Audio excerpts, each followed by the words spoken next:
least I try to do so. I know most of you try maybe and then not stick to it. So I decided to prepare things in a model that might be more digestible for you guys. So I spent just a little bit of time working on it. And as I hope I don't lose their attention. And this was as I finished. And then I realized, as I looked in the first page, it's on vocabulary. So the bulk of you, I'm losing your attention on this score as I test out this new way to get your attention. So it should be fun, exciting, wonderful. So we're going to be mixing it from the presentation and the Miro board. And we're going over vocabulary. Now, does anyone here not know what vocabulary is? Leo, your hand is raised. Cool. Leo, what's your, oh, yeah, we're going to do a vote. Quick vote. Stupid people shouldn't have the right to take up other people's times with stupid questions and should put it on the chat. Raise your hand if you agree.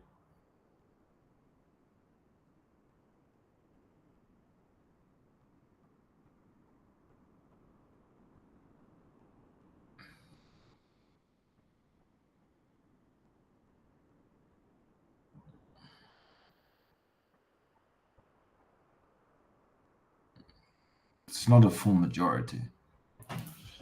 Cool. Maybe it's select people shouldn't have that right. I think that's what you guys would prefer, like selective people to not have a right for questions. Cool. So let's kick this off. Zach, a camera, and the other one is still in a coma. No, Zach, we don't need to see you in the gym. No worries then. Dope.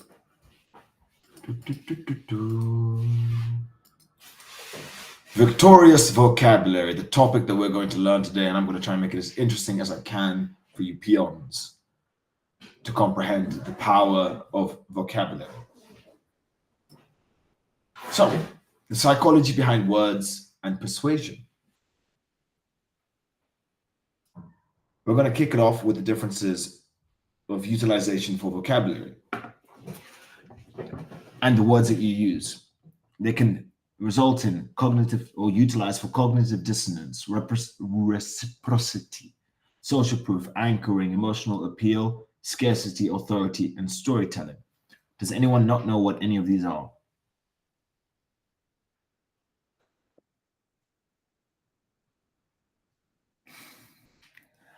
Wonderful. You know, just as we start the vocabulary, this is the title section of the first section. So, Mr. Wong, I will happily translate for you. Konnichiwa. My love to your people. So, Mr. Wong, what words do you not know?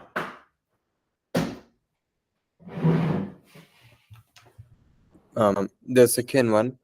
The second one, reciprocity. Let's go. Fabian, what is reciprocity? What does it mean?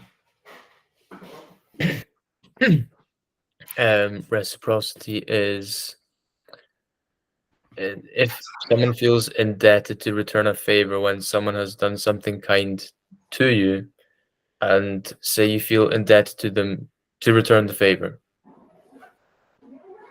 So, Mr. Wong, imagine samurais came and started slaying people in your village, but I saved your village. If my village was in trouble with the samurais, you would come defend my village. Make sense? Reciprocity. Yes. Guys, remember I talked about cultural awareness. We must be culturally aware of everybody. Yeah. Any other words? Mr. Wong, any other words?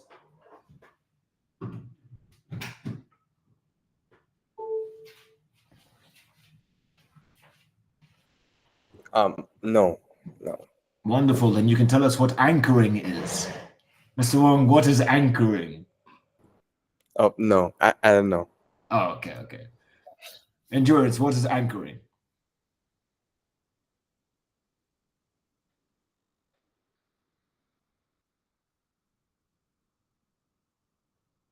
Okay. I don't know. What is anchoring?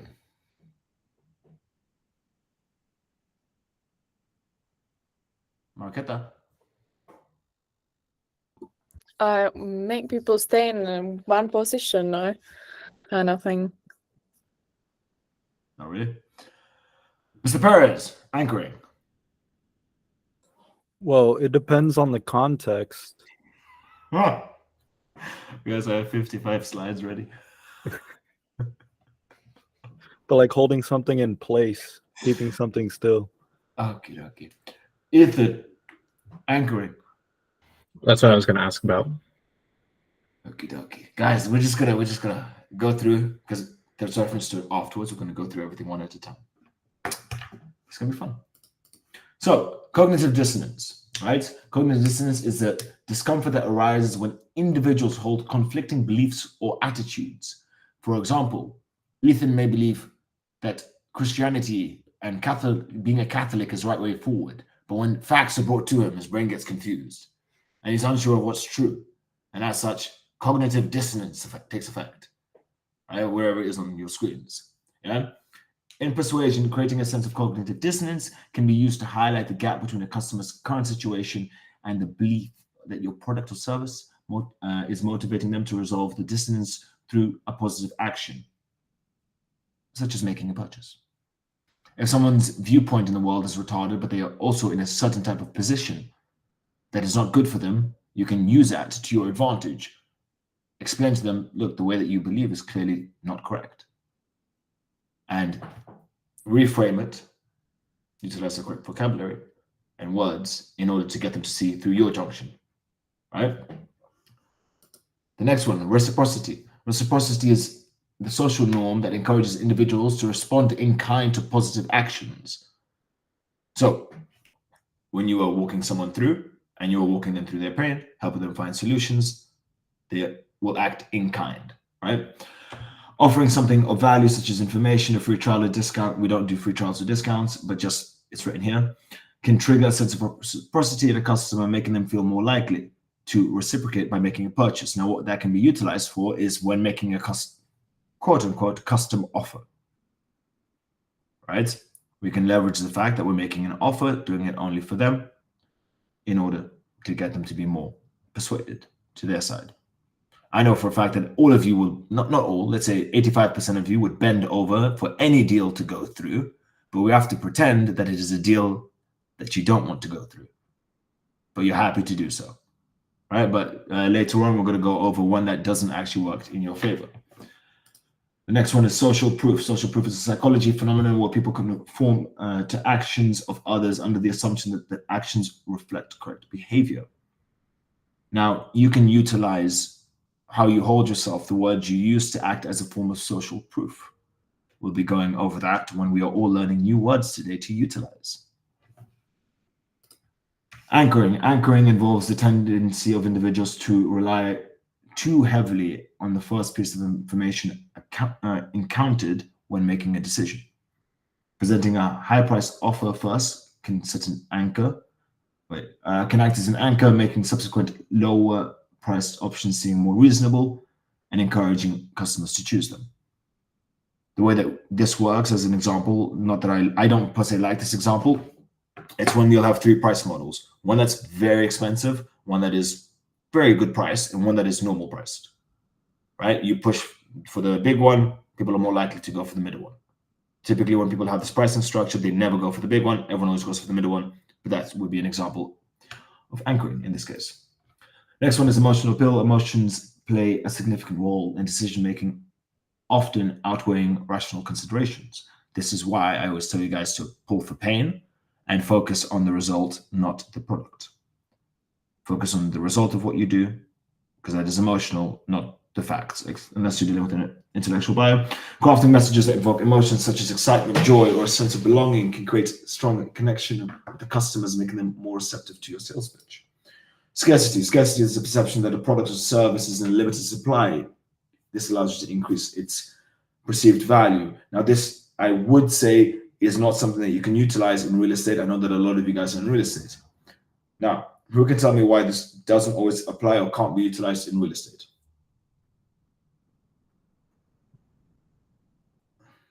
Paris.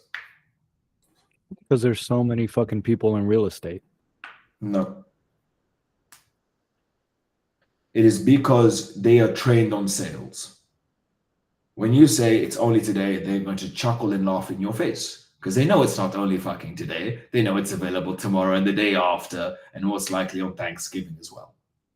Right? You can use it, but in many other niches where they haven't been trained on sales, using language to emphasize limited availability, offers, time-sensitive deals, can trigger FOMO, right? Where they see it's a great opportunity and they don't want to miss out. But a big part on this is not so much the offer. This is how you hold yourself. That will decide whether or not they believe the product to be scarce or not. It's how you come across on the call. Ethan?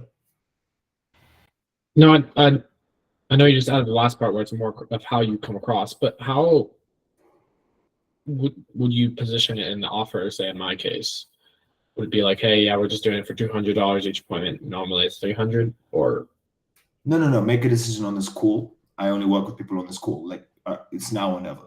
I'm a very busy individual. I'm back to back. Mhm. And when would you say that? At You the would say beginning? towards the end of the call. Okay. Right? Before you get to the price or after the price? No, this would be after the price. Okay. If they're hesitant. Exactly. Because you assume the close. Uh-huh. Does that make sense? Okay. And you would say it something along the lines of like, hey, I need to think about it. And be like, all right, well, you'd have to make a decision on this call, otherwise we can't work together. Or Well, no, you give them 5 minutes. Okay. You think about it, no worries, take 5 minutes. Right? And then you act awkward. That's not really something that we can do. Potentially we can make a deposit to hold the offer. Mhm. Right? If we offered offers all day and just kept them there, we might as well just change our pricing to that. Yeah. Authority. We all know what authority is. The principle of authority suggests you are more likely to follow the advice or direction of an expert. Position yourself as an expert or an authority figure, then things will go swimmingly. Establishing yourself or your brand as an authority figure through the use of confidence, knowledge, and knowledgeable language can enhance your persuasive influence. Granted, a lot more stuff is needed for this actual authority to come across, but we go over all of that. But authority, utilizing all of this is very key. You have to utilize it correctly. Authority is one of the strongest things. And when it comes to vocabulary, authority dictates a lot of it. No, vocabulary dictates a lot of authority. Storytelling. Now, I per se don't like storytelling because I prefer to handle each person individually, not bring up references of other people. But narratives and stories are powerful tools for persuasion as they engage emotions and create a memorable context for information. Incorporating storytelling into a sales pitch can make your message more relatable or memorable. An example, a base example of this would be utilizing case studies, right? But not necessarily testimonials, but kind of like a walkthrough. This is Amy, this is John, this was their journey. It's similar to what some of you guys have on the follow-up sequences, right? The more descriptive, the more relatable, and when you're able to drop in industry-specific knowledge or directions that would only happen in that industry, it will work to your advantage because it will show that you are familiar in the space. Now, we're going to go back to here before we move on to words. Anyone have any questions on the different sections? So we have cognitive dissonance, reciprocity, social proof, anchoring, emotional appeal, scarcity, authority, storytelling. It's not to say that you use all of these, but this is what you can use when it comes to different methodologies for persuasion and utilization of words in order to get people to close. Nick. Yeah, could you use a different example from for anchoring, beside the one that you showed already?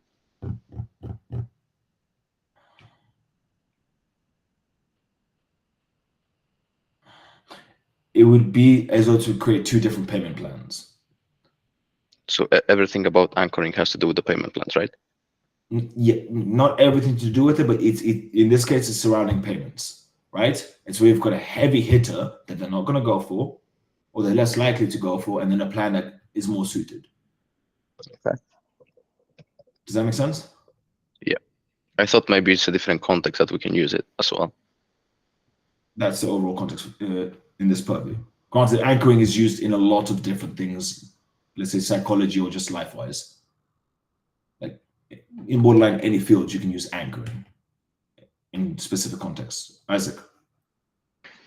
So I remember that Kian explained how McDonald's and many other brands, but McDonald's as an example, prices their menus. So you have the small menu for, let's say, $5, the middle and the big menu.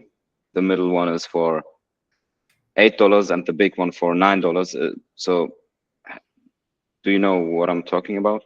Like, Yes, but that is that anchoring? No, that's arguably the opposite. Oh, okay. It's the same like with popcorn in cinemas, right? Where small, like $0 to small, that's got a good gap, but the large compared to the small doesn't have a big gap, which makes you more likely to go for the large. But believe it or not, popcorn doesn't cost that much, and they're making like a stupid amount of margins off a few seeds. But then the psychology there is, why would I get less seeds when I can pay just a bit more? But it exacerbates their margins. Make sense? Makes sense. Thanks. Now, this next one, we're going to play a fun game. Don't raise your hands because I'm just going to pick. We're going to go over words. One massive thing when it comes to authority, when it comes to vocabulary, is the words that you select. Anyone here use words that they know other people don't know? Sincere, give an example. Vicissitudes. Which word? Vicissitudes. Wonderful. There are so many words in the bloody dictionary. What does that mean? It essentially just means a challenge that makes you better. It sounds a little gay when you say it like that. But I like using it. It is very better than saying overcoming challenges. Yes. I don't know why, but when you use words that people don't know, they just assume you to be smart. No fucking clue why. We'll go over different examples of why it actually, like, why it works. For me, it just doesn't have that much of an influence. Since it was to say that, I would just think, what a douche. But then again, there's a bunch of words that I use that probably make me seem like a douche. So I'm going to go over some words. Oh, this isn't my word section. 1 second. I want to go to my words section. Give me 1 second, guys.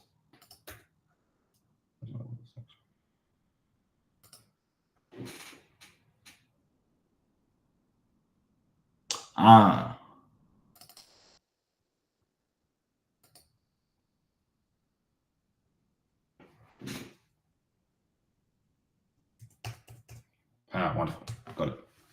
So we're going to go over it, and then you guys are going to give me examples of how to use it. My fucking dyslexia. Ubiquitous. This technology has become ubiquitous in the industry. Who knows what ubiquitous means? It means, oh, Raphael. Yeah, it means that it's basically everywhere you look. It's omnipresent is a synonym. Okay, wonderful. Fabian, please adjust the word into a different sentence.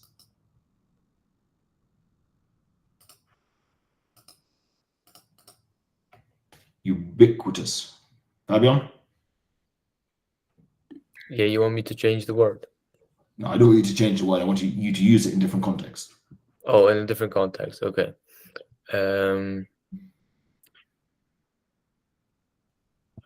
Monopoly has become ubiquitous throughout the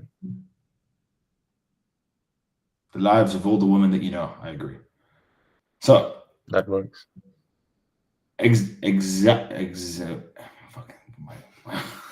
My ability to read is impressive.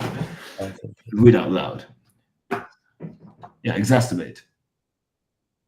The recent policy changes may exacerbate the current economic challenges. Johan, use it.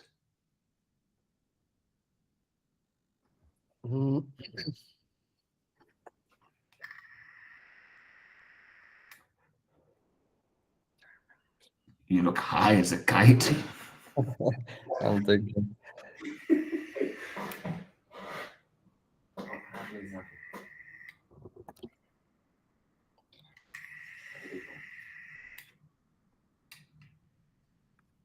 ignoring the issue will likely exacerbate the problem in the long run.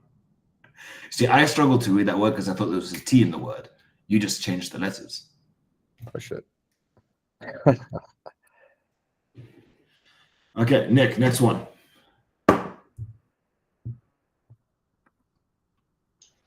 With the same word or the next word? Next word.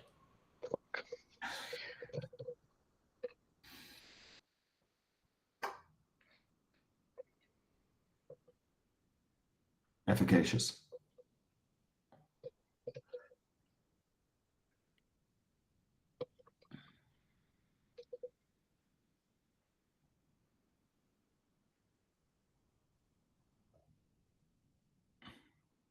Take your time.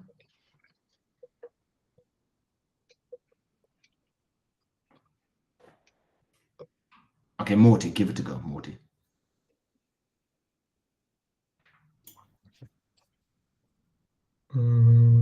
Monopoly is very efficacious in solving day-to-day problems. Wonderful. Let's all pick different topics. Adrian.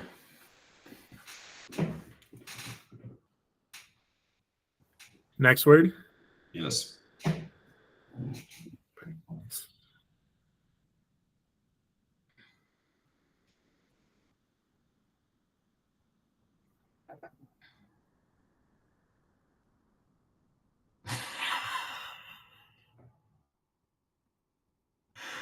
Pernicious. Pernicious. Pernicious.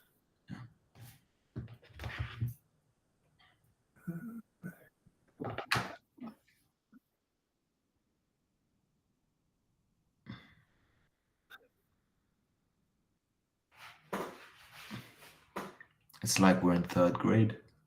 It's amazing.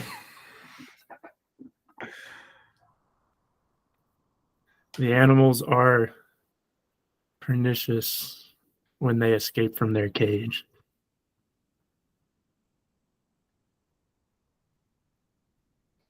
I don't think you understand the word. Justice, pernicious. It's a pernicious situation when the ugly girl approaches you. So there's a pernicious trend of misinformation spreading in the media. So what do we think it means, pernicious?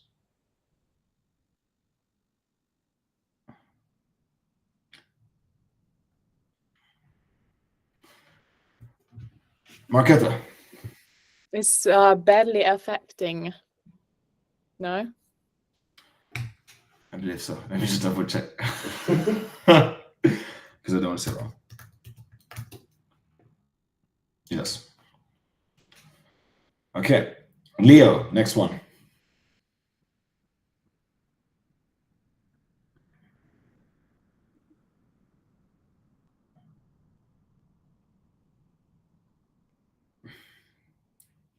Quintessential. Quintessential. Okay.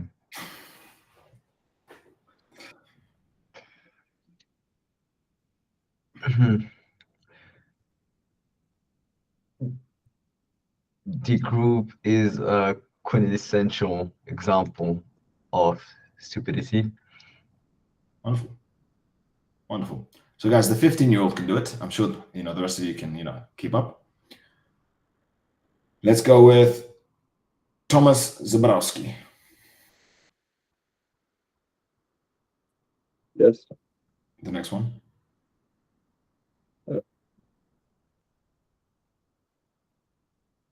Very short time. Huh? Is lasting for a very short time. Say that again.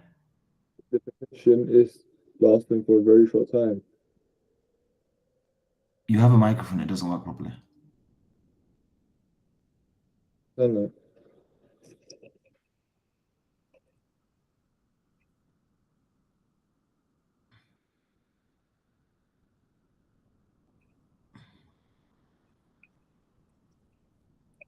You hear me? No, I can. It's just exceptionally muffled. So is epithermal lasting for a very short time?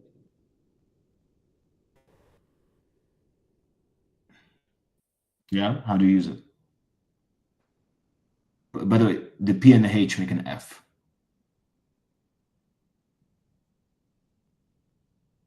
So Ephemeral.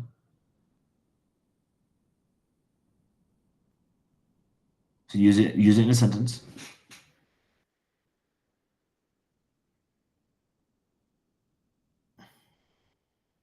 smoke, you have a thermal life.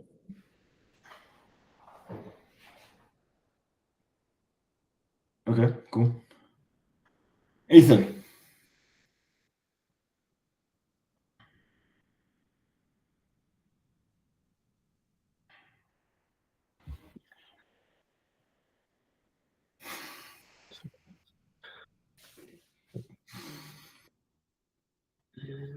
Fuck. Marketa. Men these days are very ephemeral. I don't know how to pronounce that. In what context do you mean? That's you pick whatever you think. Well, me myself, I wouldn't be able to understand, and I don't speak to men I don't know.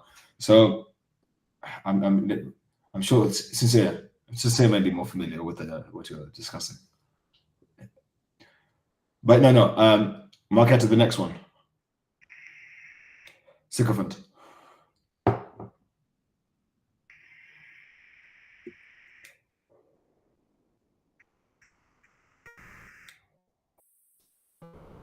I have no idea what is that even. Okay, guys, you do have Google. Yeah, we all have Google. Alberto. Many fans turn into sycophants in order to get a signature from someone famous. Okay, cool. Guru. Esoteric? Yes. Hmm.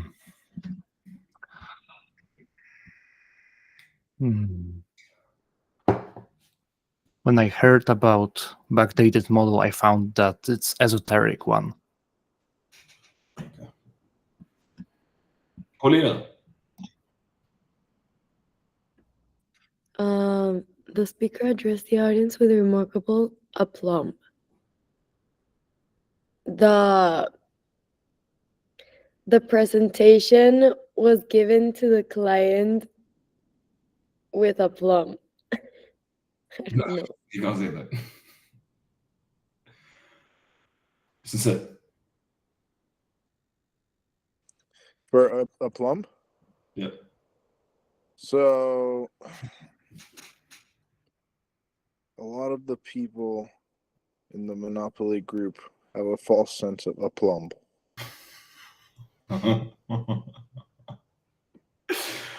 Dimitri. Next one. Do you really think that I'm right person to ask? Yes. Pedagogical, right? Yes.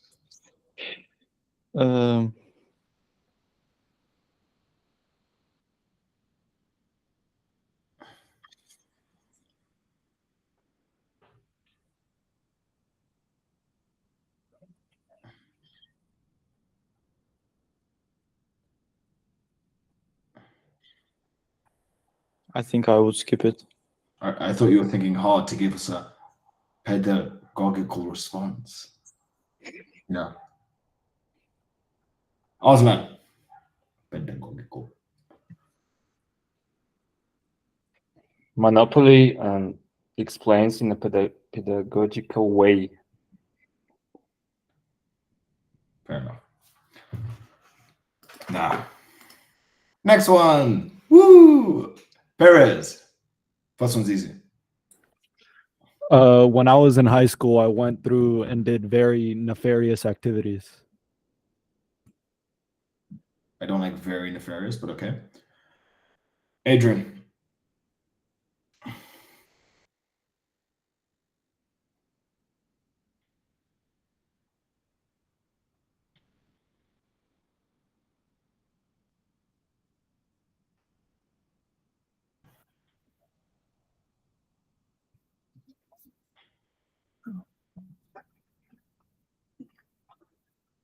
Listening to the 6th grade band was a cacophony. Okie dokie. Max.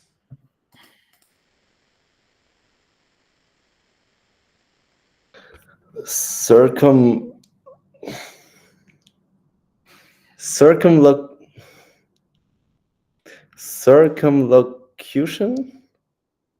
Is that the way you say it? Circumlocution.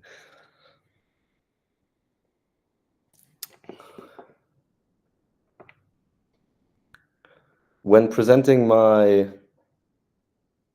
offer, prospects often have a circumlocution.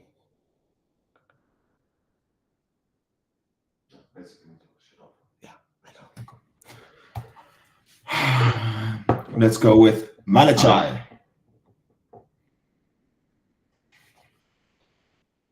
Serendipitous. Oh, you see, oh, you know that one. Serendipitous. Yes. The collaboration with a group of people approached me with a very serendipitous manner. Yeah. David.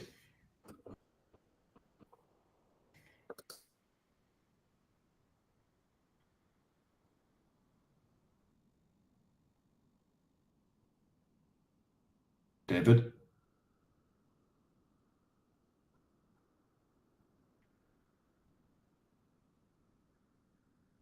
Do you want me to say the word for you?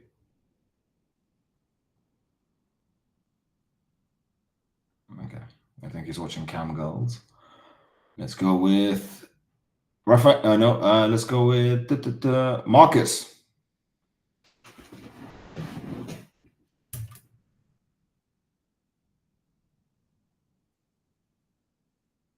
Marcus. Yes. So idiosyncratic, right? Idiosyncratic, but yes. Idiosyncratic. Okay. Since I'm not that good at closing yet, I am not that idiosyncratic to you. I do not have an idiosyncratic approach. Idiosyncratic approach. You guys have to use these words correctly. Okay. Mr. Graverson. Yeah. It's symbiotic, right? Yes.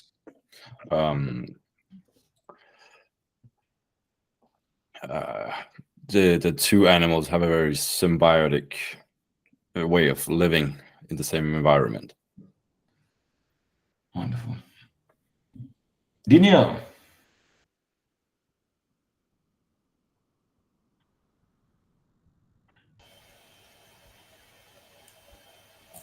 Right, so let's say the proliferation of marketing agencies has made it very difficult to find new prospects. I don't think you can use it like that, but okay. Okay. Sincere.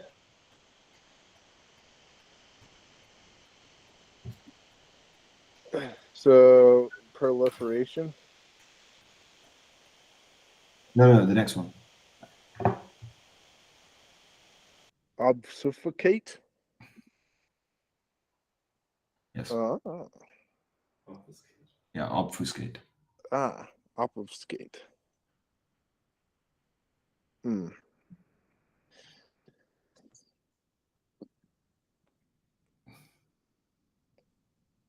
It's a good I'm word. trying to think of an example. What is a good word?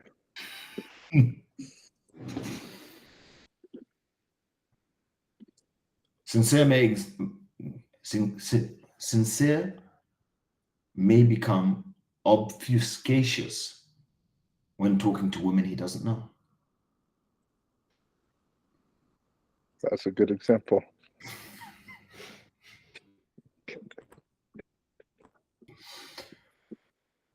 Give me another one.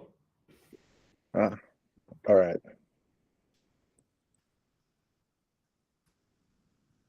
Ismael may obfuscate when talking about love.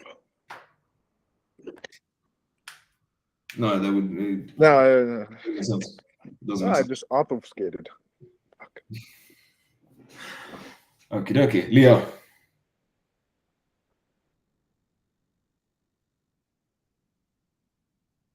I don't know why my hand was right, but I have no clue. Pertinacious.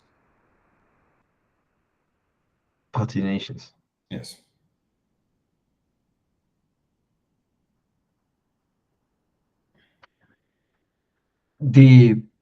My pertinacious commit no.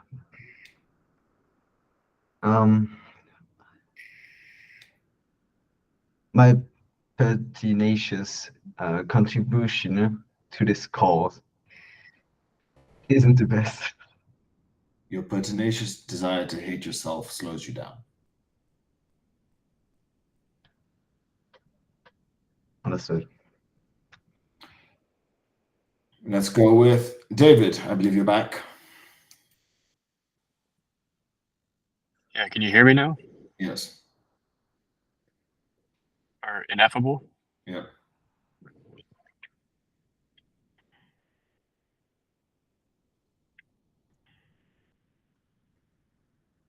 My best friend's mom was so hot, I considered her ineffable.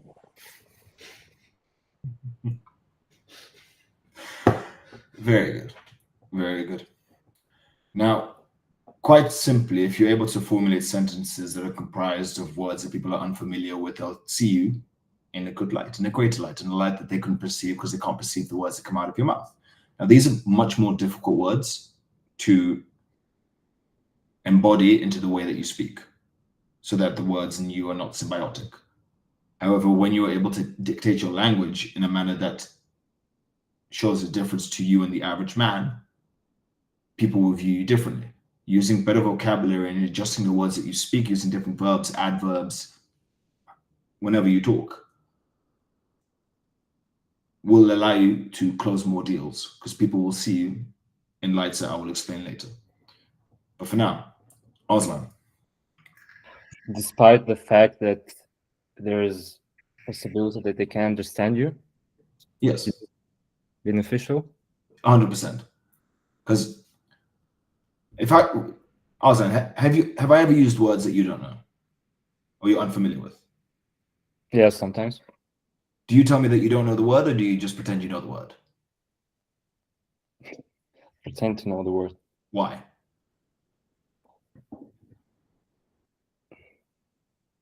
I mean, I try to give myself meaning like in my own way, but the definition of it, you know? The reason you don't point it out is because you don't want to look stupid. Because when you ask, what does that mean? And I tell you the meaning of a word in English, right? Who looks stupid? I'm. There we go. Yes. So it's okay to make them feel stupid in that way. It is ideal. Hmm. If you can speak in a manner that makes the other person feel like an imbecile, you are at an advantageous position. Okay, got it. Guru. While using mind mirroring, if someone's basically on lower level of language, I mean the prospect, should I still try to use these difficult advanced words? Kind of fucking defeats the fucking purpose of mirroring, doesn't it? Can you repeat, please? If you are mirroring their speech and you use words they don't know, are they going to feel the same as you? I don't know. What do you think? I'm just confused. If you use words that they are not familiar with, are they going to feel a connection with you? No. Does that defeat the purpose of mirroring? No. Yes, it does. The point of mirroring is to get someone to feel relaxed. There we go. It will obfuscate them. Leo. Yeah, I had a question on how to learn such words because so oftentimes in English literature and in English books, there are words that I don't understand, and you mentioned it is stupid to read things you don't understand. So should you research the words, or should you try to understand it based on context to get a better vocabulary? Research the words, understand the meanings, and you can utilize them. So, for example, when reading a book, you would say, and you don't understand a word, instead of continuing and trying to understand it by context, you would say, research it to understand it. Yes. Okay. See, there are a few people that I speak to that they have such cool words that I've never heard of. I will literally stop them in their speech and be like, wait, use the really cool word. I haven't heard that before. What does it mean? Right? And then they'll tell me what it means. And now I know that word. Right? And Max has seen it. There'll be random times I use new words that I've learned a while ago. I'm like, wow, I just used the word. And I'll pause in amazement. And I'll Google it to double check that I got the word right. And then I did. I'm like, oh, new word at the bank. Right? Words are very useful, very powerful.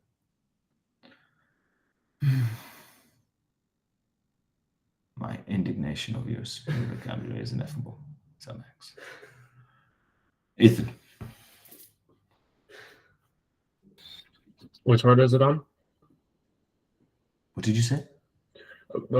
Sorry, I was just raising my hand from the words part of it. What's the best way to continue learning it? Like set as a lock screen, like some of these words, or read? Did you get confused and thought we were still going through the exercise? Yeah, that's what my hand was up from before. But then, Okay. The best way, firstly, is reading the right type of literature. Right? An example, if you guys want to learn words, look up this cunt of a book. Yes? Maps with meanings. Right?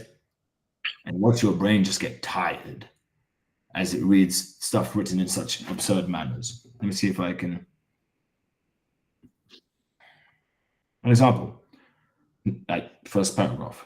Now, Cole drew a qualitative distinction between the normal and revolutionary modes of operation. No such quality differences exist, although exemplar of the two types drawn from the extreme poles of the process of knowledge production. Right? Reading more complex books will help you with your wording and how you speak. Right? Picking up My Little Fairy, which is what most of you probably have on your shelf as you self-discover, right? Will not be as powerful as Nietzsche, Freud, William Shakespeare, Lord Byron. Just as a few examples. The more complex the book, the harder it's reading, but the better your speech will become. Marcus. Yeah, since my level of English isn't as good as the people I speak to, doesn't it look stupid when I use these kind of words? No, it makes them feel double stupid. All right. Okay. Yes, and the fun thing is, on the basis that you use it correctly, people will try to correct you, and then you can correct them, and then they can Google it, and then they can feel like a dumbass, right? Yeah. One of my favorite words is the word pillock. What does that mean? It's a great one. Whenever someone does something stupid, I'm like, you're a fucking pillock, and you don't know what pillock means, do you? Google the word pillock, right? Then I tell them to Google the word pillock. Someone please Google the word pillock.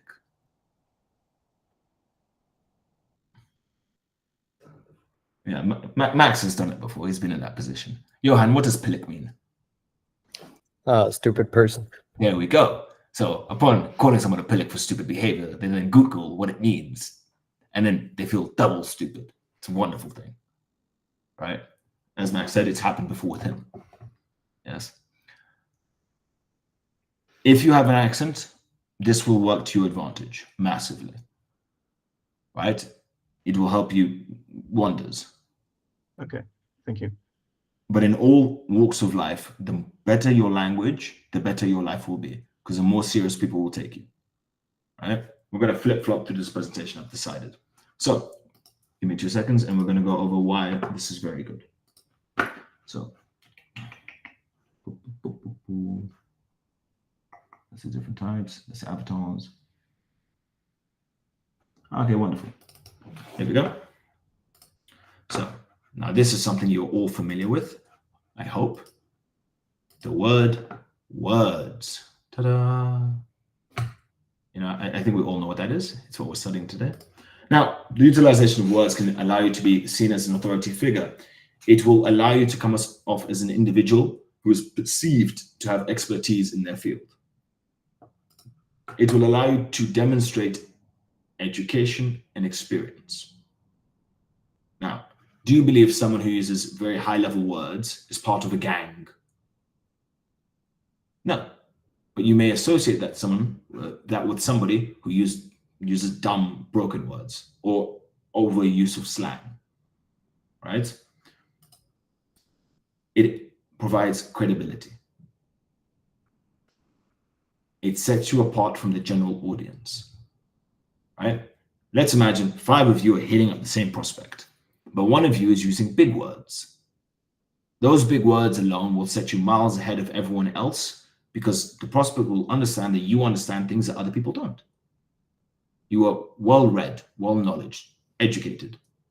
Now, granted, I don't care much for education.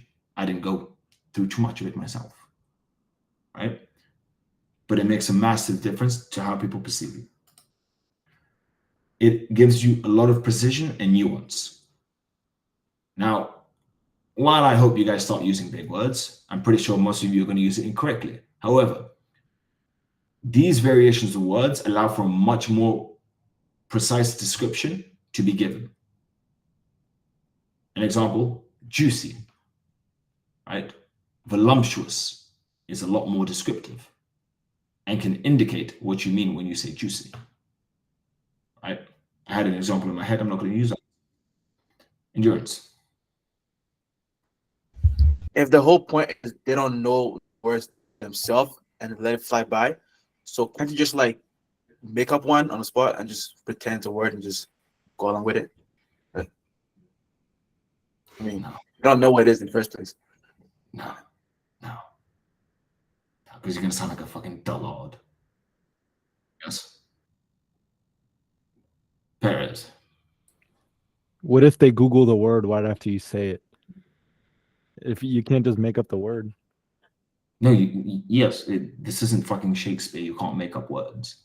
For anyone who doesn't know the context, Shakespeare made up the bunch of his words. The differences in his speech was self-created. Do not make up fake words. Gru. On the sales call, how many words like this we need to use in comparison to normal language, average language?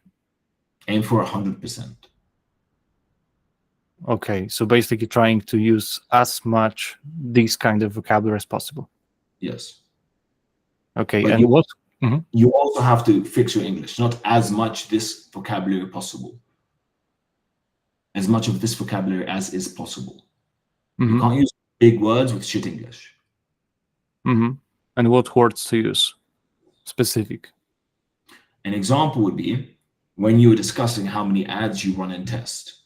There's a lot of adjectives and describing words that you can be utilizing in that case, right? The standard of your qualification. There's a lot of words that you can utilize to express the standard of qualification, rather than saying these are very qualified leads. There's a million words to select. Select those words. Does that make sense?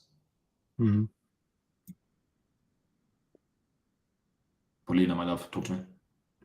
But then, like, what if the prospect doesn't understand what you're saying because you're using too many big words? They're going to think you are the right person to work with. Okay. Right? You guys have to recognize that when you're on these calls, you are the business owner that is representing your business. And it's really stupid. The reason I say it's really stupid is because you can hack it by utilizing these words. But by coming across as someone who's well nuanced and well versed in terminology, they will see you in a greater light. They will think, wow, this person's in this field. They know what the fuck they're talking about. Clearly a smart person, clearly educated. They must have many, many clients.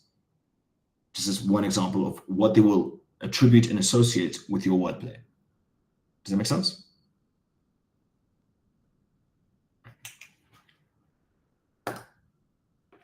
It will cultivate, and this is important for a lot of you, a professional image.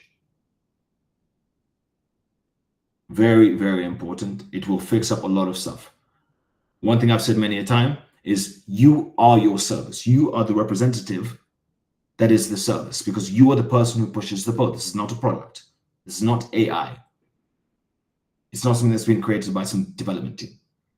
You're the one pushing it forward. You're the one pushing your team.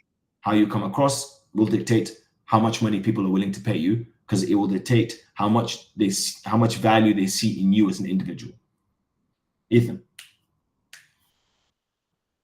He says, yeah, taking a call. It will command attention. Now, the reason it commands attention is attributed to everything that was before, right? It's the authority, the level of education, all of the things before will result in people putting more attention to you when you speak, because they'll see you as a more respected individual compared to those who you're surrounded by. Wonderful. Back to the words. Thomas? Have we got access to these slides? I'm going to give you access to these slides. Oh, amazing. Thank you. No worries. Ethan. One of my friends who's in real estate, or someone I know, he like positions himself as the like client account manager or like sales rep type of person. Does that somehow give you more authority of like being part of a bigger company, or does that not matter? Is that stupid? Makes no fucking difference. Okay. Right? What that can do is that can amend your psychology. As an example, if you, and this doesn't affect everybody, it'll affect a certain type of person, where by them saying that they're a sales rep, they no longer feel the pressure and they can act like a sales rep. Or when they say, I am head of sales. Yes. But then there's also another reason why people do it, is because they're retarded. Right? They spend time, let me adjust my email signature, right? CEO, yes, so people think I'm a special person, right? There's the retarded reasoning and there's good reasoning. A lot of it is more mindset, because at the end of the day, no one thinks anything special of it, because you don't work for Berkshire Hathaway. Make sense? Yeah, it makes sense. And to another extent, it can have both a positive and a negative. As an example, many people may leave the course saying, look, I'm the director of the company. For some people, they're like, cool, speaking to the person in charge.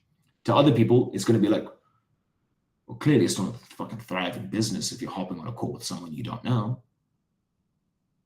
Right? So it can have different effects, but more likely, or more often than not, it is a self-reflection that allows people to adjust their mindset. Wonderful. We move on to industry-specific vocabulary. Now, who knows industry-specific vocabulary? A bunch of you, we've gone over this, so I hope a bunch of you have answers.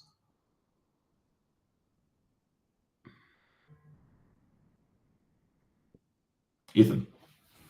HIPAA compliance, like different service names, IPLs, microderm, something like that. So did you really just raise your hand saying that, different ideas or different service names, not giving the names of them? You gave an example of one and then said something like that. Well, no, I gave a couple different examples. There's microdermabrasion, there's IPL, lasers. What does IPL stand for? Something laser. Cool. Next. Morty.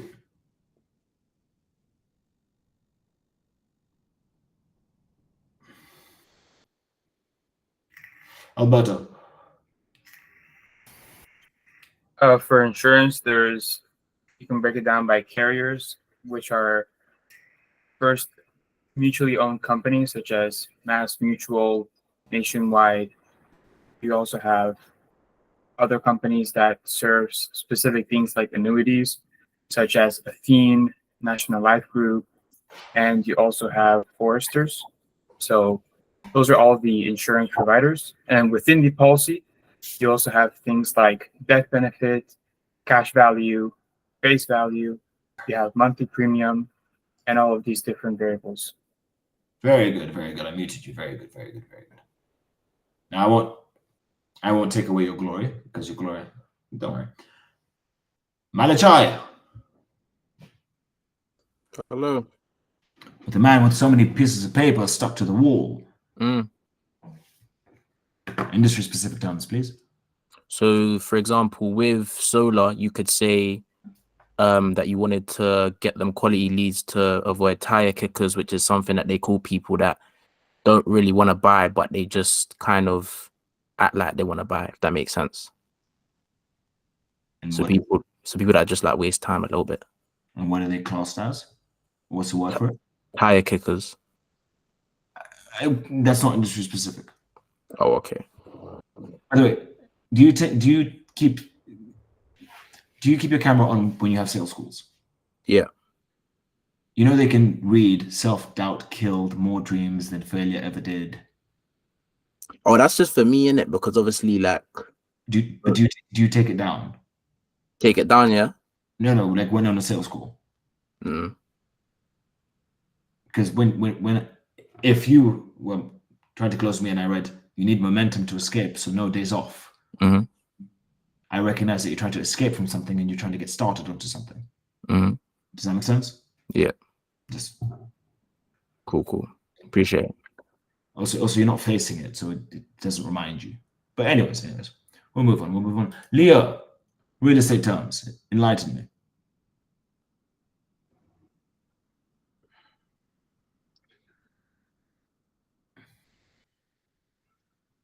Arslan, watch terms, enlighten me.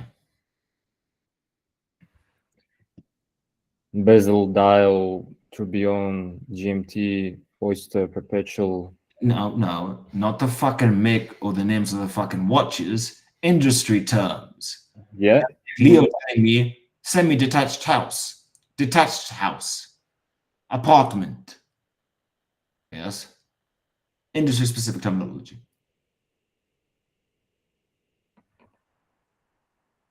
What do you mean by industry specific? Because an example would be there's a term for the types of houses that watches come from, correct? In-house movement. The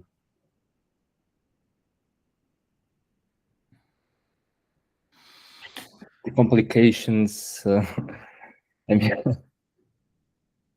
okay. French. I actually thought of one. Condos they use in real estate. Did you say condo? No, condos. Like apartments is another word. CONDO. You truly believe that to be an industry specific term? You guys really fucking hurt me. Genuinely, you guys hurt me. Yeah. Sincere. I'm still learning the ones for my new niche, but I know some for real estate. So like cash out refi, cash on cash returns. Get ROI is another one that's kind of very simple. Did you say ROI? Return on investment. I know what ROI is. Please highlight on how that is a real estate specific term. Depending if you're working with investors or not, but it isn't real estate specific. Isaac. I don't remember all of them, but as an example, a appraisal, a REO property, FHA loan. Let me think. Yeah, and Okay. Cool.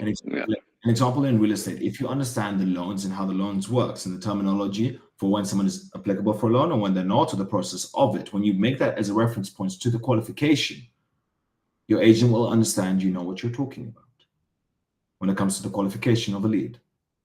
If you understand how the process works to getting someone from nobody to the deal is closed, and you understand each step in the terminology used, it's showing expertise in the industry. if you know the special terminology between how to compare trends and markets, it will make you come out to seem like an expert, right? In Arslan's case, if you know specific knowledge on different types of brands that are coming out, right, or different trends in the market, or industry leaders and what they're saying, it will have an effect. You guys have to understand that everything that is being taught each time we teach something, right, it amounts to a few percent that puts you above everybody else. You don't need to be an expert in everything that we teach, but you need a few percent from everything. And the fact that a bunch of you don't know shit about your niche, right? You just do a quick Google isn't good. But the good news is Kian and I are talking, and we're basically looking to get this pre-built for all of you for 20 niches, right? That's inclusive of all the niche expertise that you will need, all the offers that you can do, etc., etc. Right? So that's going to be worked on. It's going to make you guys more stupid, but it'll get you guys more results. So, got to look at the end picture here. So, moving back, industry-specific vocabulary, right? Understanding your audience, right? Tailoring your language to your audience, understanding the level of technical knowledge they possess, and adjusting your vocabulary accordingly. Use the terms to resonate with their expertise without overwhelming them, right? That is typically what is recommended, but in my opinion, feel free to overwhelm them because I don't think you guys can. Unless it is someone who's very new to the space, I don't think you can overwhelm them, so feel free to flex knowledge once you have achieved it. Just quick raise of hands. Who here has watched at least 2 hours on YouTube about knowledge and information on their niche?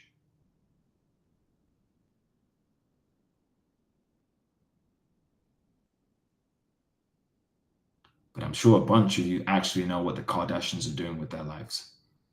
There's a small select group of you that know, and it hurts me. It allows you to highlight expertise and authority, right? It allows you to align with the customer's pain points. If you can talk about a specific issue that they are having, let's say when they're dealing with mortgage brokers or when they're dealing with customers, let's say in Arslan's niche, right? When the customer doesn't understand certain aspects of the watch market, right? And that's a pain point as they try to get over that barrier when securing deals. An example would be when people think that they can sell their watch for more, and Arslan brings that up and brings up specific references in his market or in the prospect's market, it will come to his advantage, right? And allows you to customize your pitch. Let's say they want a specific part of an offer, or you're doing a cross-sell or an upsell or even a downsell, right? The more of an understanding that you have, the better you will do. A hyper-focused example of this would be you're working in an industry, well, let's say you're working in the real estate market, and they want people with qualifications, right? Let's say they want people who have gone past the point of approval, but also people who have are working at a specific budget, let's say $1 million and over. If you have an understanding to the loans, the approval rates, and the likelihood of what's going to happen or the likelihood of someone having that money, you can use that knowledge as a reference point to justify and back your counter offer, saying we can do that, but due to ABC, we're going to have to increase the price point because, as you know, many people in the market do not fit that criteria. Did that make sense, or did that go over some people's heads? Okay, wonderful. Next thing, trends. Borderline every market has trends. I don't think there's many markets that do not have a trend. You need to understand this and you need to be able to utilize it. It is a little bit of research if you're hopping from state to state or country to country. You sit down, you do your reading, you do your research. It makes a very big difference, right? And it allows you to ask industry relevant questions, which then exacerbates your framing as an authority or someone who is an expert in their space, right? When you ask, have you ever worked with ABC type of loans? Are you connected to this type of lender? Or what types of lenders do you work with? Is it this one, or this one? Have you ever had any issues getting people qualified because of ABC, right? Asking specific knowledge that only them as the prospect in your niche would understand shows that you have even though most of you haven't. Well, not most of you, but a bunch of you haven't worked in your niche before. It shows to them that you have. Right? Now, before we go on to the philosophies of negotiations, does anyone understand this? Or does anyone not understand what has been discussed thus far, or have any points that you want to go deeper on? No? Wonderful. When it comes to sales negotiations, some magical words can make all the difference in sealing the deal and leaving both parties feeling jazzed. Woo! Right? Getting to know the special terms can transform your negotiation. Long story short, everyone understands what negotiating is, but to what extent, and can you separate different styles or different results on negotiations? Once you can break it all down, you can see where it's going and you can pre-prepare for it. And there's one thing that a lot of you fuck up on, but highlighting it should allow you guys not to fuck up on it. So, first one is BATNA. Granted, I don't like acronyms, but we're using one for now, right? This is the best alternative to a negotiated agreement.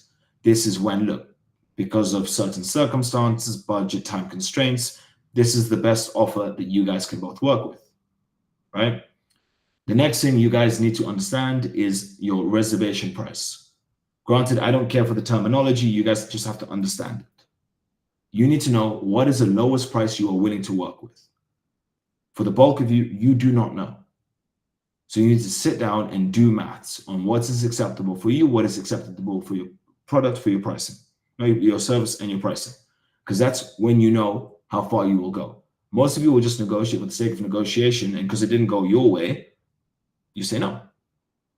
But the fact of the matter is, there is a point where you can go without diminishing returns, right? We're going to go over one, which is where you guys go past the point of fucking diminishing returns. Yeah. Another one is concession. This is when you basically, granted, I'm not happy if you do so, you bend over, right? Either you or the other party bends over. Now, granted, you guys can get other people to bend over. Does anyone not know what I mean when I say bend over? Good. Let's think of who can give a good example. Nick, what does being bent over mean? Well, bent over is when one party makes a demand from the second party and the second party just accepts it. It's getting fucked in the ass, screw. Yep. Bent over and plowed. Plowing is the farming of the fields. Right? It's what farmers do, they plow. Yeah. You can make the other party concede. An example of this would be they're using their last amounts of money to make this work. They are taking budget from one other part to put the budget into what you are doing, getting the other party to concede. Anchoring is when the first offer that you make sets a precedent. Okay, Nick, I've got another example, right? It is basically overstating your prices because you know that you're going to come down. Does that make sense? So anchoring, a great example of anchoring is when you say, we do 5 prepaid appointments, but you know you're happy to accept one at a time. You've anchored, this is where we start. That's another example of anchoring, right? Rare cases, win-win. Win-win, everyone's happy. Very rare that it happens, but it can happen. Zopa.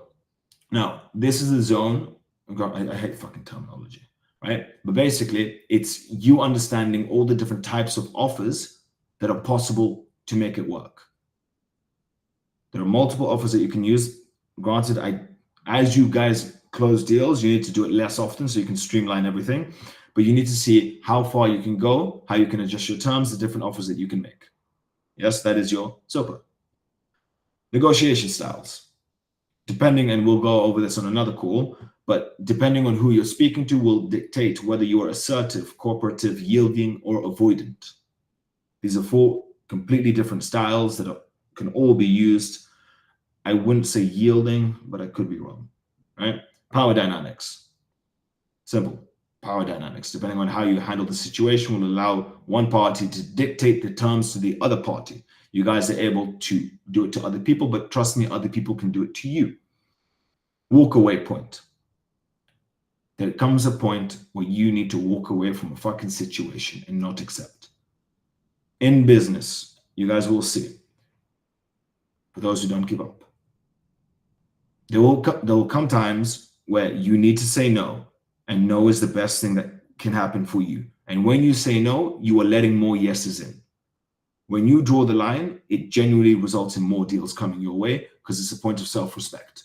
And the self-respect will reflect on other things that you do. Right? Deadlock. Where you've got two dumbasses hitting heads and no one's going to move. Right? No party is willing to make a concession. I want it this way, you want it that way. You are both in a deadlock. This can be adjusted when you bring in new variables. So only by the bringing in of new variables can a deadlock be released.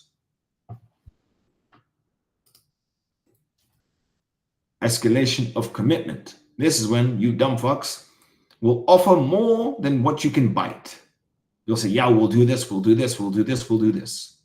And now all of a sudden, you're 2 months down the line and you've realized, oh wait, I fucked myself with this offer. This was a horrible idea. Do not have a desire to just close a deal. Understand at what point are you working at a loss. It's very similar to, wait, Leo, this is very similar to your reservation price. The point of reservation price and the point of escalation of commitment, diminishing returns, net positive, right? Another thing that you may have is non-binding agreements. You do not need to put everything into a contract. If there are qualification terms, more often than not, you can be like, yeah, don't worry, I'll make sure that we stick to it. If there's any add-ons, you don't have to put it into the contract. There could be specific terms. An example would be, happy to move forward, but I want a touch point every Monday, every Thursday, or every Tuesday, every Friday. Right? Non-binding. Counter offer. One big thing is a bunch of you don't understand counter offers. When someone says no, you want them to say the counter offer. The reason for it, it's them accepting that dependent on the right deal, they're happy to move forward. You'll often find people say, I don't know, what else can you do? You need them to say something because that is them. There's that stupid term that you guys like to use where the prospect affirms that they are okay moving forward. What is it called? Tail something. Tie downs. It is a variation of a tie down. It's not a tie down, but it has the same effect where someone gives you a counter offer showing, look, with the right terms, I'm happy to move forward. Ratification. Yeah. Overall, it's just like, yeah, I'm happy, you're happy, let's get everything finalized. And then due diligence, making sure that all parties are clear. I don't see any due diligence happening from any of your guys' side. The second you see someone's about to sign, you're not going to do any fucking due diligence, and you're just going to sign on the dotted lines. 99.99% of the time, that's perfectly fine. Leo. On the deadlock, can you give an example on, for example, when they're not willing to pay anything up front and you need something up front, what variables could you introduce for them to be willing to pay up front? An example would be if you would be deadlocked on paying up front for 5 prepaid. They say no, you say yes, and there's a deadlock. So you bring in the new variable of pay as they come, or pay in part, or pay in installation. Or another example, which I don't recommend, is they pay once the first one comes. But we cannot do that, right? That's the problem. So for the new offer, especially in real estate, what variables would you count in mind? Deadlock. Actually. Yep. You can do that once you know you have the ad spend. As an example, let's say you've got 3 clients, the ad spends very nicely. You can do that. You can fuck around. Right? But if you ever do that, make sure. Now, guys, I do not recommend you ever let someone get results before they pay. But if you ever do, make sure you charge them $1 fucking dollar. Now, why am I saying you need to charge them $1? Yeah. Yeah, to get the card details on file. So once you do actually live transfer, you can auto charge them and they don't fuck you over. Exactly. Right? So if you ever go with a stupid offer like that, make sure you take their card details $1. Yep. Would you maybe because I think it was Hassan was saying this, that it doesn't make that much sense with like shit agents, but like with like really good agents, for example, who are closing like 40 deals. But yeah, would that be something that would be smart to do, just to get their card done? And they're saying they would pay as they come, but they just don't want to do investment risk. Would you say that's something that is smart to do if you already have clients? Always take their card details. Yeah, but I mean, you said it's always better to shut up front, which is logical. But would you say that it's wiser to do it with someone with more experience? Because that fucks up the entire frame of your relationship. Because you're saying you're really great, I'm not. We can have it that way. And then you've set the tone for the rest of the fucking relationship. I see. Yeah. Johan. I know it was for me answering. I just kept it up. Okay. Endurance. So I had a prospect today, and I gave this offer when like he pays one appointment up front, and then once he sees that it's good quality, and charge the rest for it. That was a good offer, right? To give for he was burned before the past. Right, so I'm just wondering, can we do that for like each of the that we? It'd be more easy to sell, you know. Pay one up front, see how it is, and once you know it's good, I charge the rest for right away. Just wondering. I have a horribly descriptive answer, but I'm not going to give it. You're basically saying, I recognize that you don't trust me. Okay. Which is so only like people. And also what you're doing is you're allowing them to fuck you because that is your anchor. That is your starting point. No, but you said it's good to do that because then there's space for negotiation, right? I think you did it before. Yeah, but no. Yes, that is a good counter, but never start with that. Oh. Does that make sense? But then that would go, what you're discussing now, that would go part, I hate acronyms, but that would go under ZOPA, right? Which is the zone of possible agreement. You know where you can go. That is one of the places where you can go. But understand that what works for one person doesn't work for everybody. Make sense? Okay. Yeah. Seemingly we have no questions, so we can move forward. Communication avatars. Don't you guys love the new names I'm making? Avatars. So this is pretty much, let's just go one back. Communication avatars is fundamentally your style of communication. How you want to come across to the prospect, depending on who you're speaking to, will dictate how you want the deal, like how you want the conversation to move forward. It's similar, like mirroring could be one style that you utilize, and when you mirror, you look at the other person and you reflect their quote-unquote avatar. Granted, this is hyper-specific to communication, but we'll go into it. The first one is, now just because it's first doesn't mean it's best, it's just the fucking first one, right? Assertive. Assertive communication is generally effective in most situations. It promotes clarity, allows individuals to express their needs, and sets boundaries without being aggressive or passive. Characteristics involve direct, honest, confident, and respectful. Does that make sense? Someone who is assertive, they get to the fucking point, they don't beat around the bush. Why aren't you closing deals? Why aren't you doing this? What's happening here? Like, I want to know answers now, not yesterday. Let's get this going, let's get this going. Someone who is assertive will lead the conversation. They won't let it flow. Aggressive. Aggressive communication should be avoided in most cases as it damages relationships. However, in certain high-stakes situations where immediate action is required, assertive behavior is necessary. You can be assertive to close the deal. More often than not, it will backfire, but it does close deals. But it also has a high chance of chargebacks when people feel forced. So you have to be careful. And for the bulk of you, like for 95% of you, I don't recommend ever being aggressive, right? It's forceful, dominating, and insensitive, and involves ignoring others. Ethan. Would you consider yourself aggressive in your sales tactics? No.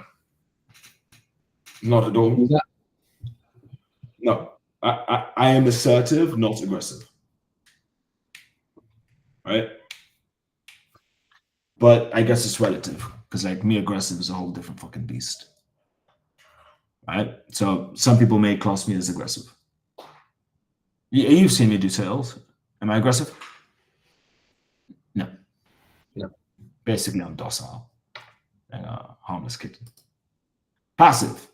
Passive communication is not typically recommended, as it can lead to unmet needs and frustrations. However, in situations where maintaining harmony is crucial, and when dealing with authority figures, individuals may choose to be more passive. An example where passive can work is when you're dealing with a cunt. Yes? There will be certain calls that you guys will hop onto where the person is just being a dick, right? Just heavy flexing because they've had a bad day. You can either choose to end the call and say, look, I don't work with people like you, or you be passive. You be calm, you calm them down, and then you move it forward. Another way to fight is by being assertive, by saying, look, I'm not going to be spoken to this way. I don't need to. Let's chill. But the other approach would be more passive. Characteristic submissive, avoiding conflict, and hesitant to express personal needs or opinions. Leo. Well, you just said with a cunt, would you recommend being assertive or passive? What would you do? Or in my position. With a real cunt, like someone who's actually a cunt, passive. With someone who's pretending to be a cunt, I'll be assertive. A good way to put it into a metaphor is, if I think the dog can bite, I'm not going to say I bite. But if I recognize that it doesn't bite, I'm going to let it know I bite. Mm-hmm. And how can you make how can you distinguish like a real content, like just someone who is acting? It sounds retarded, but someone who is a real cunt, they'll dress like a real cunt. They'll walk and they'll move around like a real cunt. Yeah. And they may be more likely to ignore you, right? Whereas a fake cunt is more likely to use specific terminology, and they will look reactively to see if it's working on you. Does that make sense? Yeah. Like those are two ways to distinguish, but then it doesn't encapsulate all the different ways. Sure. Wonderful. Passive-aggressive. Passive-aggressive communication is generally counterproductive as it strains relationships. It is better to address concerns openly and assertive rather than resorting to passive aggressiveness. Yes. Pretty fucking useless. Like, it's you pretending to be a bitch, or you being a bitch and pretending that you're not a bitch. Pretty useless. Collaborative.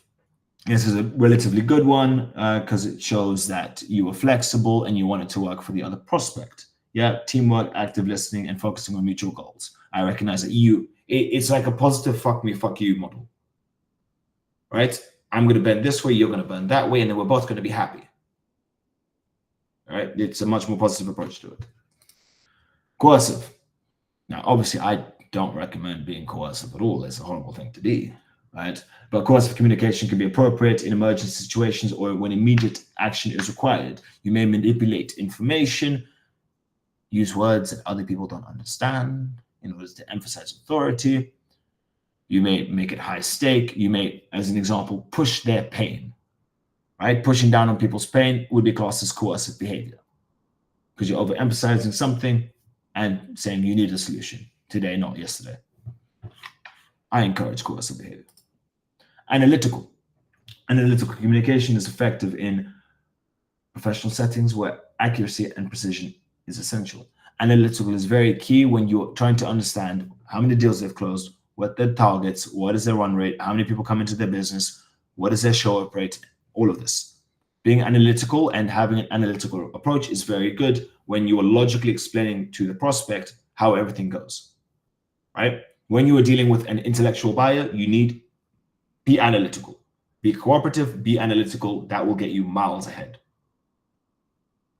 Does that make sense? Wonderberg.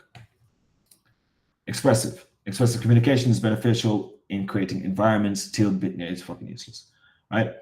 But it can help foster positivity, right? Being expressive can be utilized as an example when you are pushing through the tonality of everything works, it's really good, I'm really happy, we're going to make it work, and it's just bombarding them with positivity on how everything will work and how everything always works and it does work and it's been tested and trialed and you know it's great, right? Emotionally expressive, enthusiastic, and creative. Prioritizes the feelings and relationships. Aslan. So you would be expressive during your presentation, right? I wouldn't do it in your niche. Mm. Because your niche is built with counts. But yeah, you when being expressive, you don't utilize it in the discovery, right? You utilize it in the presentation and you utilize it heavily at the end, right? When you're trying to close, where their doubt is put to shit by how much expressiveness you show in what you do. Okay, so by to the point when you say the pricing, you would be more expressive. Just or no, I would be expressive on how little it is. So you express that it is nothing. An example would be, so you know the Jew, yes? Yes. You know how he's overly expressive. Of course it's going to work. Why wouldn't it work? I've had 1 million clients. Yes? That is behavior that would be classed as expressive for his product that would outweigh any doubts that the prospect may have. Mm. Make sense? Yeah, and do you think it makes sense to do it in my niche or? You can, but it's also not your style. Yeah. I've never seen much expression come out of you. Yes. But what that could mean is that you push this style. Okay. But be careful, like your niche is full of cunts. But that could be my own purview. Yeah, it's true. It's true, 100%. Yeah, I just don't like watch people. Wonderful. So, anyone have any questions on that? Morty. So the characteristics we just went over, does that actually have to do a lot with vocabulary, or is it just more tonality and stuff like that? We'll move on to the next section and I'll show you. But as we do that, because it doesn't, I go over it now. So what would you describe conniving behavior as then? Because I know that can also be useful. But conniving is often a word that is used as an observation, but not in matter of fact. So I would know you to be a conniving individual, but the person that you deal with does not see you as doesn't see you as conniving. Does that make sense? Yeah, that makes sense. Is it good behavior? Yes, but is it often analyzed in the moment? No. Okay. Like, give me 2 seconds because I want to say this correctly. There's like a German word for it, literally, which is like to hold back. Given to be involved or conspiring to do something immoral, illegal, or harmful. It is more often a judgment on someone that you already know of. And it wouldn't necessarily be with someone that you're dealing with unless it was very obvious what they were doing. Like if I'm talking about drugs and guns, cool, you can call me conniving. But if I am a conniving individual who wants to inflict harm on others, the person in the moment will more often than not recognize it as conniving behavior. Okay. That make sense? Yeah, that makes sense. Then does that answer your question? Yeah. Okay, cool.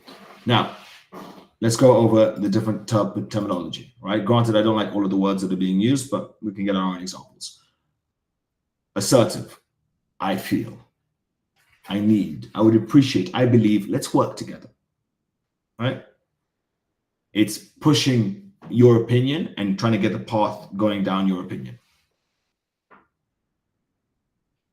Now, group, let's put our brains together. I want 2 more examples of assertive. Just raise your hand and go for it. Go for it. Ethan? I must. Cool. Or require.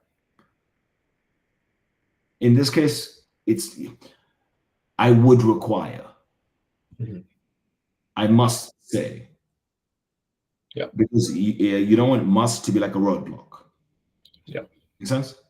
Sincere. Perchance. Put it in a sentence. So if you're thinking about doing this, perchance you might not. No. Yeah. No, because it could be putting your opinions being like, well, try this instead. I wouldn't class it as assertive. Okay. Nick? It will help. Okay, cool. Cool. It would. Aggressive. You always, you never. Do it now. I demand. This is how it's going to be. You better. Aggressive.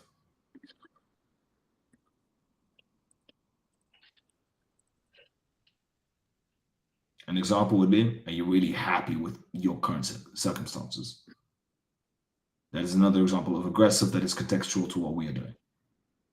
2 more, please. Let's go with Malachai. So for aggressiveness, I'm not too sure. Sincere. You can't afford not to. Another one? I'm happy with the first one, but if you've got another one. Okay, endurance. What else have you done?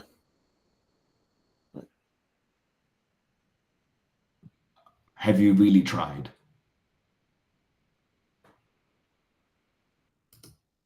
Passive. Whatever you think, it doesn't matter. I don't mind. I guess. I'm not sure. It's okay. I understand. I see where you're coming from. 2 more, please. A bunch of you are already passive, so just think of what you do. Malachai. It could be. Good. Leo? I agree. Oh, goodness. Passive aggressive. Okay. I don't like this. I really just like passive aggressive. Fine, whatever. I guess it will do. It's not a big deal. You're probably right. I'll try, but don't expect much. Like, you see why I don't like passive aggressive. Pretty fucking uselessness. So I don't really want to give examples. But okay, 2 examples on this.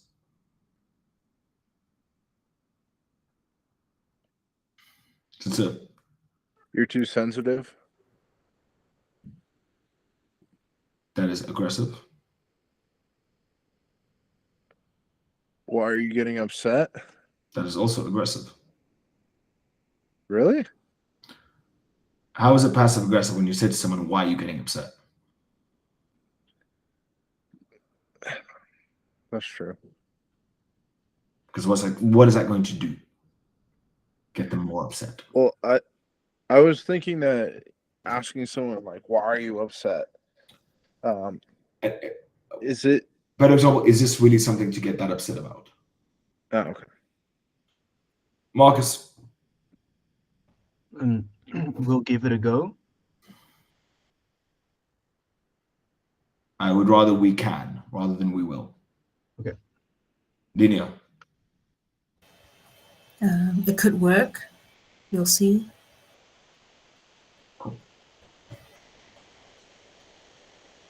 Collaborative. Let's find a solution. What do you think? I see your point. How can we make this work? Let's work together on this. 2 more. This is easy. Max. Do you see how we can help you with this? Cool. Aslan. What's your counter offer? What's your counter offer? That's not collaborative. It's not bad, but it's not collaborative. Phrase it in a different manner where it becomes collaborative. How can we make this digestible for you? Fairness. I think it's too collaborative. I would much rather say, how would you suggest we can? How would you suggest we make it? Because by saying how can we make it, it's as though I'm ready to bend. Yeah. right? So we have to be careful how we do that. Coercive. I have to, I insist, do it my way. I don't care what you think, it's non-negotiable. Other coercive behaviors.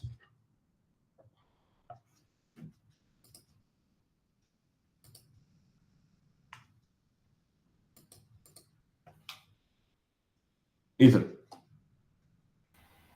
This is the way I run the company. Nice. Leo. I can do that. Cool. I would say like in a pricing scenario. That's cool. An easy way to be coercive would say, look, I'd love to, it's against our terms. Right? When someone says to you it's against their terms, they're talking dog shit. Yeah? But for some reason, it's something everyone always believes.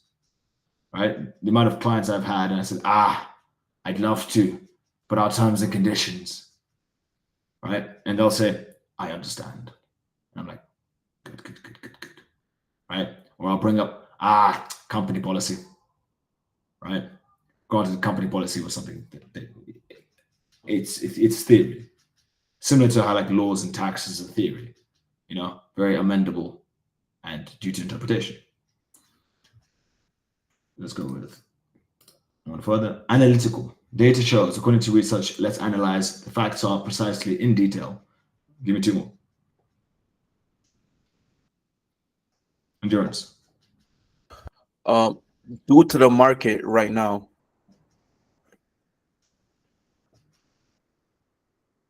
You can, yes. I'm cool with that. Max. I don't think you're muted. Yes, but my fucking sound is off. Due to past experience, we can tell. No, that's opinionated. This is it. With the flow of the market. Sorry, what did you say? With the flow of the market. Yeah, I'm okay with that. Expressive. Oh, wait. No, I didn't change the fucking titles. Yeah, but cool, we'll carry on. Yeah. Now, this is just examples of comparatives, just so you guys can see. And then I'm going to highlight why all of this is important. Right? So assertive versus aggressive. Assertive, I believe this approach would be more effective. Aggressive, you're doing it wrong, do it my way. Right? A more specific thing that isn't so aggressive, but is also aggressive would be, look, you haven't closed any deals, and I work with multiple people who do close deals. Right? I work with X type of clients. You're not there. Whose opinion do you want to trust? That would be classed as aggressive behavior that would and could work very easily to your favor. Aggressive can work. You have to word it correctly. Assertive versus passive. I would appreciate it if we could discuss the matter. It doesn't matter. Do whatever you want. Right? One issue with passive behavior, it can likely result in you guys changing the services of what you offer. So be careful when you go down the passive route. Assertive may mean that you don't bend at all, which can be good, cannot be good. Collaborative versus coercive. Let's find a solution that works for both of us. Coercive, you do it my way, no discussion. Analytical. Let's examine the data and draw conclusions. Expressive. I'm thrilled about the creative idea. Let's make it happen. And those are my slides. Wonderful. Class. Those are the slides. I hope you guys fucking enjoy the slides. Right? So you guys have to understand when it comes to this, I know it seems very simple, but when you're able to separate all of the stuff and all of the different facets in it and you go deep into it, you can start to select, once you familiarize yourself, you can start to select which route you want to go down with each individual that you deal with. When you've had a 30 to 40, no, let's say before the offer begins, or no, before you make the pricing or discuss the pricing, you've had a good chunk of time to speak with the prospect. You can now decide, how do I want to close you? What route do I want to take? Now, in this case, a lot of you guys don't have the bulk of experience. So you can categorize them with the terminology, with the wording, With time, you'll be able to put people into different regions of what you've closed and what you haven't closed in the past. But for now, you can put it under these brackets. Do I want to be aggressive? Do I want to be passive? Should I make a collaborative approach? Who is the individual that I'm dealing with? And how should I deal with them? Right? But now, just overviewing it, I just want to go over the other aspects. Leo? You said we will get it. What will it be? Will it be on Score? Well, I'm going to upload the recording. And with recording, I give presentation. Right? And one thing I might do as well, but I'm unsure whether I'll promise to do it in the future because it's going to take a lot of work, is provide PDFs with all of this as well. Right? So PDFs breaking down everything, not in presentation format, but kind of like essay format. So you guys can stick it on your walls, never to read. Yeah, because I know a bunch of you like to do that. Malika, that wasn't a jab at you. I've met many people who stick shit onto walls and they don't read it. But at the same time, I think I see a whale, 3 whales on your fucking wall, which is indicative of something. I won't go any further. So you guys have to understand the psychology of words and persuasion, how words that you use dictate how people see you, and as such dictate the direction to which the call goes. Leo may look young. No, I'm not saying you are. As an example, Leo may look young, but if he's using words that the prospects are unfamiliar with, oh, Mr. Banks, you look young. Let's use you. You may look young, but when you start pulling out words that they are not familiar with, they will reassess their initial judgment of you, their snapshot judgment. Right? Guru can have an accent, but when he's using words that they are unfamiliar with, they then test him and he knows the word and they look like fucking dullards. Yeah, it's like nadirs. It'll work massively to his advantage. Yeah. Next thing. Guys, learn big words. Right? As you know, I'm not familiar with all of the words because there's too many fucking words. How many words are in the English dictionary? There is 170,000 words. Google disagrees with you, but you know, right? In the English dictionary, 170,000. You won't know all of them. Nobody will, but you can know a lot of words that people do not know. Who here doesn't know what a thesaurus is? Everyone knows what a thesaurus is? So, Nick, a thesaurus is a book that gives you words on other words, kind of like synonyms. It's a book made for it. It's called a thesaurus. All right, so I'll give you the synonyms. Nick, do you know what a synonym is? Yeah, I was about to Google the word, but I don't even know how it's spelled. Thea, and then saurus, like stegosaurus. Do you know what a stegosaurus is? It's a dinosaur. Wonderful. Industry-specific vocabulary, guys. You need to know your fucking industries inside out. You're trying to close people, you need to know your fucking industries. That's just common sense. Worksheets will, okay, dictionary.com. Now, who here doesn't know what a dictionary is? Just going to clarify that one. Everyone here know what a dictionary is? Nick, you know what a dictionary is? Wonderful. Industry-specific terminology, guys, right? Now, you don't need to understand the part where I showed you the philosophy of negotiation, which is the different styles of negotiations. It's very good to get a grasp, and if you want, write it down to understand how is... Did you say, wait, how is spelled the book? Was that the fucking sentence that you structured up? You conjured. How is the spelled, whatever the fuck you wrote. Okay, over here. You guys don't need to memorize all of the different, let me just, because I do want to share my screen here. You guys don't need to memorize all of these, but it would be hyper useful for you guys to know what are your zones of possible agreements, what different terms and offers can you make? What is the lowest point that you can work at? What is your anchor that you want to kick off the call with? You need to recognize when you're in a deadlock. You can't pre-prepare deadlocks, but you need to recognize when you're in a deadlock and when you need to pull out the Zupa or walk away. You guys definitely need to know at what point are you not willing to take on a client. as an example, a lot of you would be in a situation where you tell a prospect 1,000 per appointment, and you won't go lower than 800. But then you tell the next fucking Tom, Dick, and Harry on the call 300. You guys need to recognize how low you'll go and work accordingly. Counter offers, very similar to over here, Zupa, but once you don't need to understand all of these words. You don't need to have them memorized, but you need to get an understanding of how they apply to you. Mr. Banks, what the fuck are we doing? Is a fucking... Sorry, guys. Does anyone here have epilepsy? Mr. Banks is being dangerous. So sorry. Fucking flashing lights. Dangerous. You guys need to understand this according to your niche. Yeah. Or no, not according to your niche, according to your offer. And then different styles of communications that you can utilize depending on who you're speaking to as a prospect. Just study it, have it written down, and practice it. If you've got a big day of sales calls, feel free to read it before the calls happen. Make sure to call them up to make sure that they show up. And just remember that you can use different styles when speaking. Now, let me pull up the Miro board. And I want to explain something to you guys. Just so you can... Sorry, let me just pull up. Okay.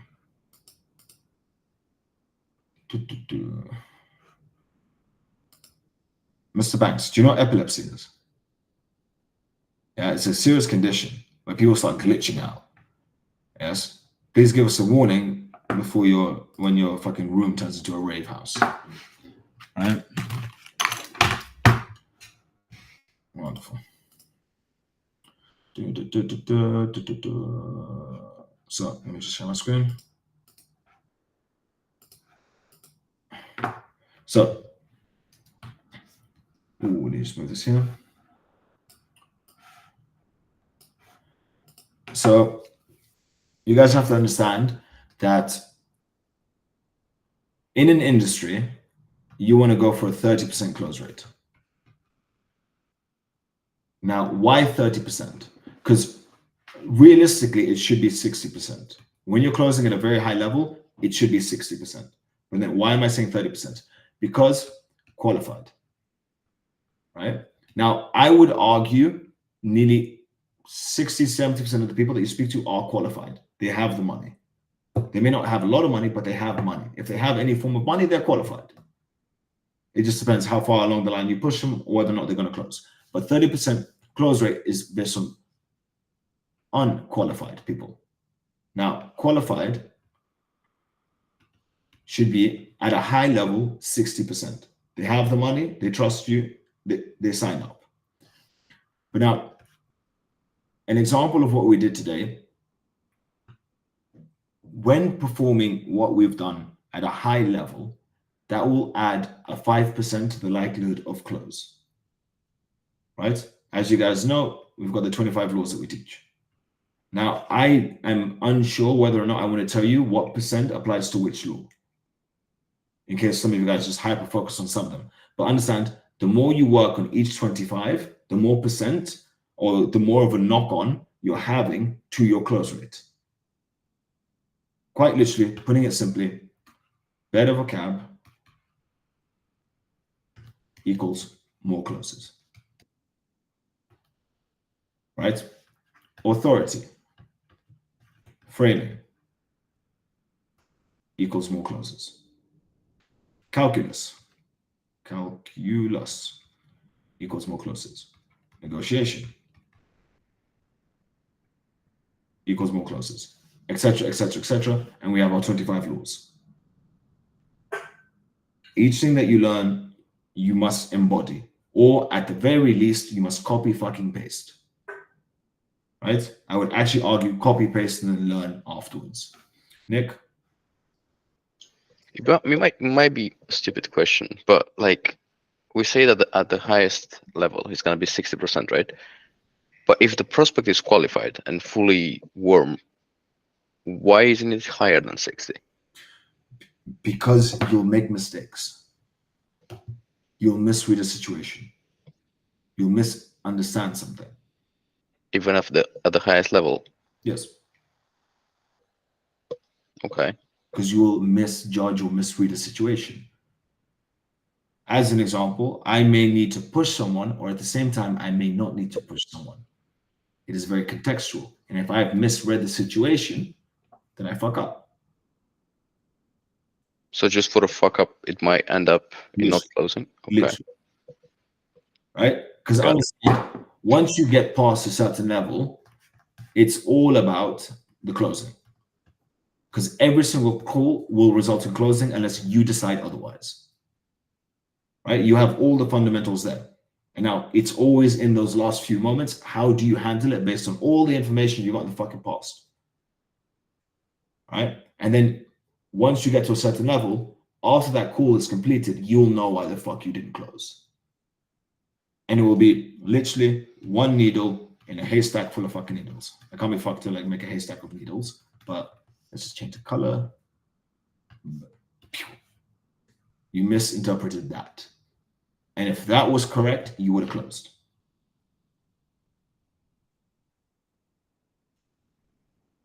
Make sense? Yeah. Also, at the same time, having a fucking 30 to 60% close rate is fucking fabulous. Because quite literally, all you have to do is book meetings and you close deals. Like, put it like this. Once you guys are able to achieve a 60% close rate, and then another thing I want to discuss is mindset on this, which shouldn't take too long, right? You know, all I have to do is book appointments and cash come in. Why? Because you've broken everything down to a T. You have calls, you will collect cash. It is fact, it is verbatim. Make sense? Right? Now, why did I write mindset here?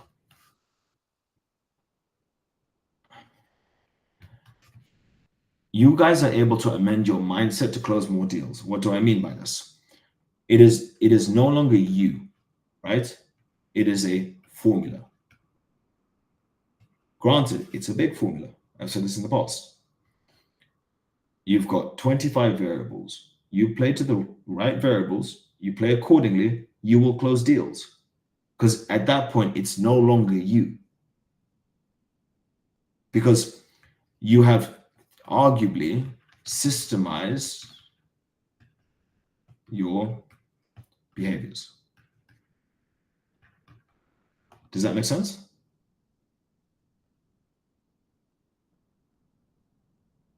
Does that not make sense to anybody? Ethan, I thought it makes sense to you actually. Like when you say systemize your behaviors, you mean like get your behaviors in check to where all that matters is like your first close. You went from a vagina of a man to a robot. Yeah. You quite literally systemized how you behaved in order to facilitate the close. Understood. You didn't see Ethan as an individual. Yes. You saw him as a robot. Yeah. And robot must behave this way, and robot get close. Yeah, got it. Oslan. And you systemize the behaviors according to the 25 laws. Yes. The 25 laws cover everything. You need to be an expert in 3 of these laws, you will close deals. Become an expert in all of them, money. Got it. Right? Another way to look at systemization, and I should really make a video on this, you systemize your voice, your tonality. Stop trying to make it you and just do the fucking thing. Right? And that's where it gets adjusted in your mindset and how you view it. Because you understand A plus B plus C equals this. Now, I'm very happy that my presentation took 2 hours with a little bit of additions to the end. Questions? Leo. Oh, by the way, guys, raise your hand if you want to ban Leo and put him on 1 question per call.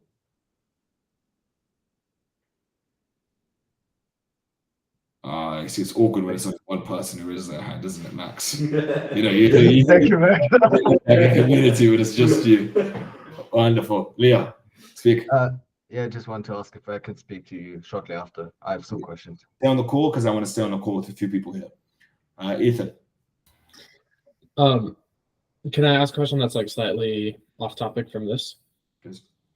Yeah. So, in the hiring, that I'm doing for ISA, yeah, like I have one that's like at $350 an hour that she wants to do it, and she's like, okay, but then the other one is like would be more expensive, like maybe $6, but the one that's better is like a lot better. Does it make sense to just go for the one that's a lot better as far as EQ and IQ? Of course. Okay. Because how many appointments does she need to book to make an ROI? Yeah. It's a maths equation. Yeah. Of course. Go spend more money on service delivery. It's worth it. Okay. Yeah, 100%. Because even if you make less money, you'll hold the clients for longer. Yeah. Wonderful. Now, anyone who does not have their offer set in place, does not have an offer that they're happy with, or wants any assistance on their offers, granted, I think that might be a lot more people than what I thought. Stay on the call. For everyone, fuck off. And Leo, you can stay on the call.